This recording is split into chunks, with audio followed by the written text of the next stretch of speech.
Hello and welcome again to this week's edition of GPL 357, where we are a few degrees short of a full circle. We are in the finals, and the first week of the finals is happening, so we're going to talk about this. On my left, to join me, is the man behind the bar, Scotty. G'day, Tony. Scotty, and as what has become a regular, our celebrity corruptor himself on the right, DC Carroll. Darren, how are you, mate? Good, thanks. How are you? So we'll talk about the premiership first up. It is really starting to heat up. 3 weeks to go. We're into the elimination stage of it now. Then we'll talk about the Charles Latrobe. We'll talk then about the knockout and who's in for the double chance. There's a few that still have a chance to do the double. So guys, I'll start it off and I'll talk initially about the first qualifying final. Wellingwood are up against the Wood Ducks. The loser gets the double chance and is still alive. And it was a close one. The Wood Ducks getting over Wellingwood by a point. Matty Sellers led from the front. The captain's English of 37, which was matched really by Santo Palmieri from Wellingwood. But the real telling score, Chris Ryan in the dark, two-putter from 30 foot, which ended up being the difference between the two to get over by a point. So the Wood Ducks into the prelim, and I must admit now, are looking really dangerous to win this thing. Yeah, they are, aren't they? They've been a little bit of a sleeping giant all year. No one's really put them up there with the mainstays of the competition, but they're in a prelim now. They're only one game away from the grand final. Their scores have been pretty good all season, though. Like they're the second highest four scores of the year. They've had a few draws. They've had a lot of draws actually. They had 4 draws throughout the year, so they could have been They could have finished a little bit higher with their results. They had a few 1-point games, so not surprising that they did knock off Wellingwood on Saturday. Yeah, they're a good mix of players. Some good young, good players in that group. Who have you got there, Darren? Well, I've actually got this one. I've got the Buglers and the Tridents. This one here's got Scotty's name on it. Yeah. So I'll flip across to the Buglers. This was the smashing of the round. The Buglers put out the highest score, 181. And gave the Tridents a bit of a touch-up on 170. Breck Mansfield a great score of 39. James Klein and Rolly Ryan both had 38s. So they were just too good for the Tridents on the day and looking strong at the right time of the year. It's massive scoring by the Buglers. They have a lot of lower handicaps, and if they get those couple of big scores, which they did on Saturday, they are going to be very tough to beat.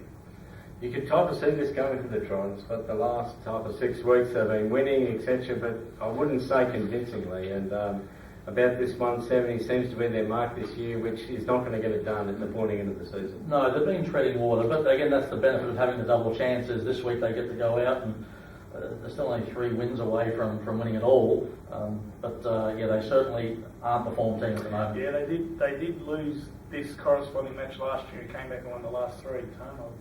Memory serves me correctly. They lost to the Tunners and went on to beat, which they'll have to do again this year. Well, they have done it before. Who have you got there? One of the elimination finals? I have got the elimination final. My favourite team, F Troop, took on the Phoenix in another very close game. Disappointing for the loser. It was always going to be in such a tight contest, but it was F Troop, who I still don't rate, had a very tight win, 173 to 172. Some key scores. David Fong, 37 points, was a very key factor in their victory, and a couple of good scores from Eamon Veeney and Ken Aldry, 35 points each. And Phoenix, look, they shouldn't be too disappointed with their showing, but just unlucky to lose by a point. I reckon they might enjoy you not rating them actually this year, the way they've been going. It might be the energy that's just creating this surge for the premiership. Well, that could be the case, but let's see what they do this week. Yeah, well, we'll have to go with the other elimination final. The Back Nine Mafia are up against the Vultures, and 2 teams which are not used to the rarefied air of finals over the previous seasons, and the Vultures are either really good or really bad, and sadly for them, this was a bad week. Only 166. Matty Pearson, solid as always. Keegan Michael having a 35, throwing that in. but not much underneath that, and that allowed the back nine Mafia to get through pretty comfortably. They've been pretty solid this year as well, the Mafia. Evan Gale and Scratton McLeod are the two that really shone, 36s, and John Tolby provided lots of assistance with 35 in the first group, as he always is. Yeah, they certainly exceeded expectations, haven't they, the back nine Mafia, and this is a good solid win for them. I'm going to put this out there. I think in the year of upsets, back nine Mafia are going to win the next 3 matches and win the premiership. Ooh. We won't get to our tips yet. This is maybe my tip. Well, there we go. Should actually go. It will be a season of upsets if that. We will look at the premiership finals coming up this weekend, and the back nine Mafia versus the Tridents. So you reckon they'll get over the Tridents there, DC? Yeah, as we just alluded to, the Tridents have sort of been struggling a little bit for form. To be honest, the back nine Mafia's highest score has never been great, but as you say, Evan Gale's playing steady, Greg McLeod's always steady. They've got a few guys in the team that are capable on their day. I think they've got enough experience to not let the pressure of finals get to them, and I think back nine Mafia comfortably in this one against the Tridents. So will the Tridents, it's their defence, this is their last hurrah to defend this title. I'll go for them, but not, to be honest, with much confidence. They are just getting it done, and they're going to need to lift. Looking at last week's game with the Vultures and the back nine Mafia, look, it was really the two Checkland High teams. They can score very well. I think it's very, very poor, led by their captain, who hasn't really fired a shot all season, Kerry. So he has to lift. Look, I think this might be their low week this week, back nine Mafia. So I think the Tridents, but with not too much conviction. Well, the winner of that will go through to meet the Wood Ducks, who will be licking their lips, to be honest, because I don't think they'll be too worried about what's coming their way. In the other one, Wallyworld will be playing F Troop. Geez, it's hard to go past Wallyworld, but F Troop, I've got to tell you, they're going to make them earn it, I reckon. I think this will be closer than we expect, and but I do think Wallyworld should just get the chocolates. Well, the thing that concerns me about this one, and Wallyworld's a standout team of the year, is the weather predicted for tonight and tomorrow morning isn't great. And if that's a couple of shots per player, Wallyworld being predominantly morning players and F Troop conversely afternoon, it just might be one of those perfect storms where F Troop sneak across the line in a giant upset. Yeah, look, I think also the morning factor is a factor, but if the weather does keep going the way it is, and you'd assume that it will favour the lower handicappers, which is certainly Wallyworld. There is no doubt about that. There's no doubt about that. Wallyworld and F Troop have been both consistent sides, but I think Wallyworld's consistency has been at a higher level than what the F Troop is. And I can't see F Troop being Wallyworld. Can't see Wallyworld even two going in straight sets. Well, it's funny, the Buglers wait in the prelim for the winner of this, and Wellington and F Troop both got over the Buglers in 2014. Wallyworld won their first premiership ever, and F Troop won the knockout in that year, so there's some grudges to be settled, and the Buglers will be waiting and very, very keen to settle some scores, I'm sure. One thing that is looming large, and that is the Charles Latrobe Medal Night. It is on Grand Final Night, as we always know. It's Saturday, August the 6th. Artie Marr from Clifton Productions will produce a kaleidoscope of light and colour to the night, as he always does. The premiership will be done, the knockout and the team survivors will be up on stage.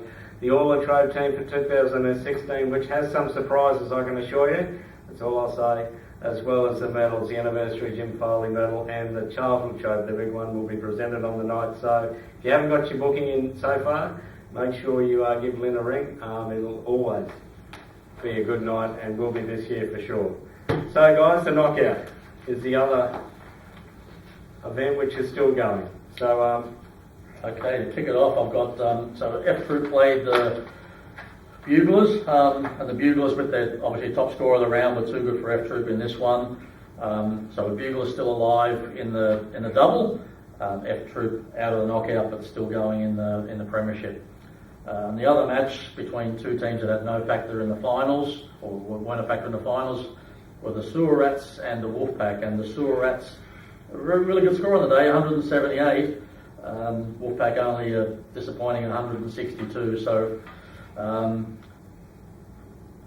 you know, in the knockout, the Sewer Rats are a sneaky chance that they can get a few people turning up. I mean, they were close in the Survivor. Let's see if they can win the other elimination we've got going. It is amazing. If they had their players turning up, they would be a dominant force because they have scored outstanding for a team which has really struggled to get men on the park. Well, I think they had 6 players last week. They still scored 178. So Second high school. Sorry. Now, in the next round, the Buglers do play the Sewer Rats, so that 181 is going to come up against that 178. How do we see? Who do we see beating that one? It's a real rivalry. These two. I reckon the Sewer Rats will get up. Actually, I reckon the Buglers have got their eye on one prize only, and I think they'll just keep their powder as dry as they can tomorrow on a wet Saturday, and the Sewer Rats might just get under their skin and come over the top. Yeah, it's a good point. They do have the bye this week, don't they? In the or the rest in the main final. So the Sewer Rats with an opportunity that pink can overcome red. Just hearing the Buglers, they're not actually. I thought they might take this week easily, but just getting an insight into them, they actually are taking this a little bit seriously. They don't want to be put all the eggs in one basket in the premiership, so you'll be surprised. I think the Buglers will be here to play, and I think, sorry Simon, I keep picking against you boys, but I just think they've got your measure tomorrow, the Buglers for me. Well, we'll see what happens. To me, the Wanderers up against the Vultures in one of the matches, and it was all done and dusted for the Wanderers. Our captain, Kev Robotham, still up with 37, but that was just about it. They're 165, 1 point behind the Vultures, who done enough. Matty Pearson, as we said before, did well. Georgie Smith the great Georgie Smith was the difference between the two late. He came in late with his 33 to get him over by a point. And then they'll be playing the Ferrets, who got up against your mob, the Craftables, Darren, who finished the season off with just the one win, which their 161 sadly didn't get them over the line against the Gunners either. So Darren, yourself on 37, you're a guiding light for them. They just didn't follow as all, but there was no match for Peter Gilder, who's 40. Stripped everything, and 171 the Ferrets with a 40 does show that it's just they need more to happen, I think, the Ferrets. So I'd be very surprised if the Vultures didn't get over the Ferrets this weekend, but we'll just have to see what happens. Yeah, I'm actually going to go to the Ferrets. I reckon the last quarter of the season they started to put a few decent scores on the board, so a few guys back from Wherever they were. trips or wherever they were. I think the Ferrets might take the Vultures pretty easy actually this week. Yeah, look, Vultures have been very interesting. Like as I said, they have been a bit Jekyll and Hyde this year. They had their poor round last week, which meant they got eliminated from the premiership. I think the Vultures will have their high week this week, so I think they will get over the old Ferrets. Ferrets would dearly love to win the knockout, just to show that they are relevant, basically.